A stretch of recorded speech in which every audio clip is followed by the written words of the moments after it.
Vous savez, comme l'île dans Wonder Woman, l'île des Amazones, qui est constamment entourée de brume, et c'est une protection en fait pour pas qu'on la trouve et pas que les hommes viennent perturber l'équilibre de cette île sacrée. Il y a un truc un peu comme ça en Vendée. Il se passe des milliers de choses super spirituelles et étranges. Là, regarde, on sort de 3 jours de week-end où on avait le Vendéva, qui est le festival tahitien au Sable d'Olonne. C'est-à-dire que les Tahitiens, ils sont venus avec leur pirogue et ils ont fait des courses dans le chenal du Vendée Globe. Et je me dis, mais d'où ça sort cette espèce d'énergie centrifuge?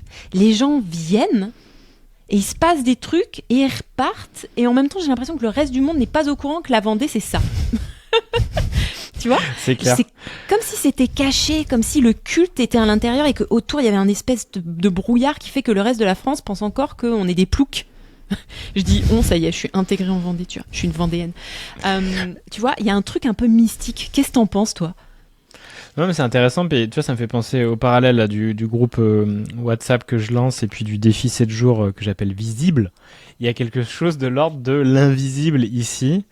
Mais tu sais, je sais pas, pourquoi pas aussi par rapport à ce qui a été vécu ici, genre comme une protection, tu vois. Comme une protection, comme un retrait ou une barrière qui fait que c'est incroyable ce qui s'y passe, mais il faut vraiment y vivre ou y venir, ou c'est pas n'importe qui a accès à ça, tu vois. Il y a comme un espèce de rite de passage ou autre, et que tu peux rester dans tes croyances et ça reste invisible, ce truc-là, parce qu'effectivement il y a vient qui honore ou qui sera assez prêt à venir voir et s'installer en Vendée et détacher des préjugés et aussi connecter à sa spiritualité en vrai. Pour moi, il faut et reconnecter à ses racines, tu vois, comme je disais en démarrage, si je suis arrivé aujourd'hui à apprécier autant le Puy du Fou, c'est parce qu'il y a eu un gros travail sur les racines, sur le père, sur la mère, sur Bert Hellinger qui parle, donc fondateur des constellations familiales, qui parle vraiment de s'incliner devant sa lignée, ses parents, de ne plus être en rejet du tout.